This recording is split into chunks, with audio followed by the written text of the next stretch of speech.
Pedok MotoGP masih terguncang dari konfirmasi mengejutkan bahwa Marc Marquez akan absen selama sisa musim 2025, termasuk tes penting pasca balapan di Valencia menyusul cederanya di Buriram. Namun menurut mantan juara dunia Superbike dan analis olahraga TNT, Neil Hutchison, konsekuensi sebenarnya dari ketidakhadiran Marquez mungkin baru terasa tahun depan ketika Ducati memulai kampanyenya tahun 2026. Marc pasti akan hancur. Hutchison memulai.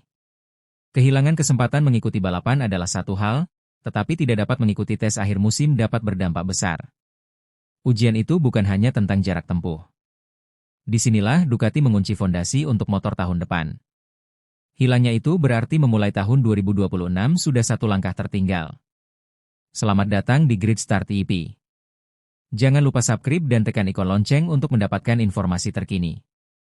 Bagi Ducati Lenovo, uji coba Valencia lebih dari sekadar uji coba pasca musim. Ini secara efektif merupakan tampilan pertama dari mesin Desmos edisi 2026, sebuah prototipe yang mewujudkan evolusi teknis selama berbulan-bulan, penyempurnaan aerodinamis, dan data elektronik baru. Masukan Marquez akan sangat berharga, catat Hutchison, dia merupakan salah satu yang terbaik di dunia dalam mengidentifikasi cara menyempurnakan karakter sepeda motor. Tanpa masukan langsungnya, para insinyur Ducati harus bergantung pada Pecco Bagnaia. Namun Pecco kesulitan dengan performanya sendiri. Ketidakhadirannya berarti Marquez tidak akan merasakan pertama kali paket Ducati 2026 hingga Februari ketika pengujian pramusim dilanjutkan hanya 3 minggu sebelum balapan pembuka. Pada saat itu, sudah terlambat untuk mengubah DNA motor. Hodgson memperingatkan dia akan dapat menyesuaikan pengaturan, tetapi tidak arahnya. Untuk pengendara yang mencoba berintegrasi sepenuhnya ke dalam proyek pabrik yang besar. Hodgson yakin bahwa pemecatan paksa Marquez dapat membuat musim MotoGP 2026 lebih tidak dapat diprediksi dari yang diharapkan. Marc begitu dominan sehingga banyak yang berasumsi tahun depan akan menjadi tahun sapu bersih Ducati. Namun, jika gagal pada fase ini, persaingan bisa menjadi seimbang, sehingga memberi Aprilia, KTM, dan bahkan mungkin Yamaha kesempatan untuk mengejar ketertinggalan. Itu mungkin membuka pintu menuju pertarungan sesungguhnya untuk memperebutkan gelar. Sementara Marquez menghadapi kondisi yang membuat frustrasi, Francesco Pecco Bagnaia terus berjuang melawan inkonsistensi di penghujung tahun 2025. Meskipun sempat menunjukkan kecepatan di Sepang, pembalap Italia itu kembali berada di luar 10 besar di FP3, yang memaksanya memasuki sesi Q1 yang penuh risiko. Dia tampak lebih baik pagi ini, Hutchison mengamati. Ia lebih mulus, lebih percaya diri, dan kecepatan balapnya tampak di posisi 5 teratas. Namun kemudian terjadi kesalahan lagi. Itu tidak berhasil dan tidak seorang pun benar-benar tahu mengapa. Kemerosotan Bagnaia akhir-akhir ini telah membingungkan para penggemar dan orang dalam. Dulunya terkenal karena ketepatan dan ketenangannya di bawah tekanan, pembalap pabrikan Ducati ini tampak frustrasi dan, tidak seperti biasanya, tampil tidak menentu dalam beberapa putaran terakhir. Pada dasarnya, masih sulit untuk mengetahui apa yang terjadi. Entah tim tersebut tidak sepenuhnya memahami masalahnya atau mereka menyimpannya untuk diri mereka sendiri. Anda dapat melihat Pecco bertarung dengan sepeda motornya. Tidak mengalir seperti dulu lagi. Beberapa bisikan pedok mengisyaratkan adanya masalah suhu ban yang berkelanjutan atau kesulitan beradaptasi dengan pembaruan elektronik terbaru dari Bologna. Sementara yang lain berspekulasi bahwa tekanan psikologis atas kedatangan Marquez di Ducati telah mengguncang kepercayaan diri warga Italia itu. Apapun penyebabnya, Hutchison yakin tujuan langsung Bagnaia seharusnya adalah mendapatkan kembali ketenangannya alih-alih mengejar hasil. Dia hanya butuh satu akhir pekan yang bersih, tanpa kesalahan, tanpa kecelakaan untuk menyegarkan mentalnya. Begitu dia melakukan itu, kecepatannya akan kembali.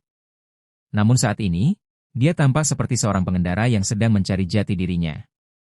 Selain MotoGP, Hutchison juga merenungkan akhir yang mendebarkan dari kejuaraan dunia Superbike, saat Nicolo Blega dan Toprak Razgatlioglu menghasilkan salah satu penentuan gelar paling dramatis dalam ingatan baru-baru ini.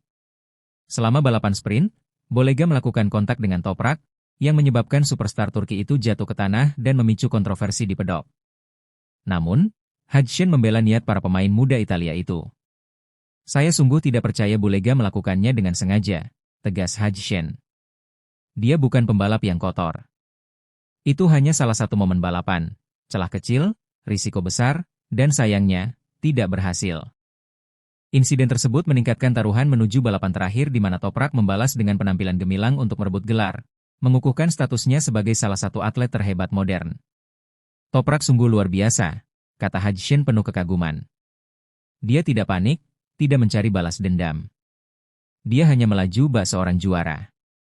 Dia tidak mengendarai sepeda terbaik, tetapi dia adalah pengendara terbaik. Itulah perbedaannya. Spekulasi berkembang bahwa Bulega bisa melompat ke MotoGP pada tahun 2026, berpotensi bergabung dengan salah satu tim satelit Ducati. Namun, saya yakin orang Italia itu mungkin memilih untuk tetap bertahan. Dia mungkin akan melewatkan MotoGP untuk saat ini.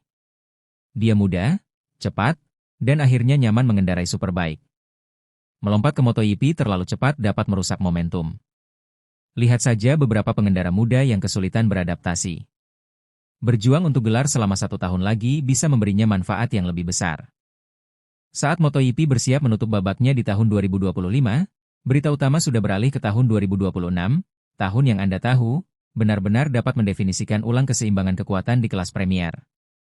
Dengan Marquez absen, Bagnaia mencari jawaban, dan bintang baru seperti Bulega naik pangkat, saya sungguh percaya musim mendatang bisa menjadi yang paling tidak terduga dalam beberapa tahun terakhir. Itulah yang membuat MotoGP begitu istimewa. Tidak ada yang dijamin. 1 cedera, 1 kesalahan, 1 ujian yang terlewat. Itu dapat mengubah segalanya. Tahun 2026 mungkin menjadi tahun terjadinya hal yang tidak terduga. Sementara itu, Bulega akan melakukan uji coba motor MotoGP untuk Ducati di Jerez. Sejauh yang saya ketahui, keputusan ada di tangannya.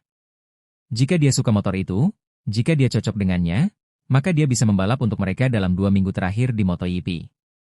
Jika dia tidak menyukainya dan tidak terasa cocok dengan kontraknya di tahun 2026, dia bisa mendapatkan 5 tes pada motor MotoGP. Jadi, pada dasarnya dia tahu bahwa dia memiliki 5 kesempatan terjamin untuk mengikuti tes. Jika bagus, maka itu akan menempatkannya pada posisi di mana Ducati mungkin akan menawarinya kesempatan untuk membalap di salah satu tim satelit mereka untuk MotoGP.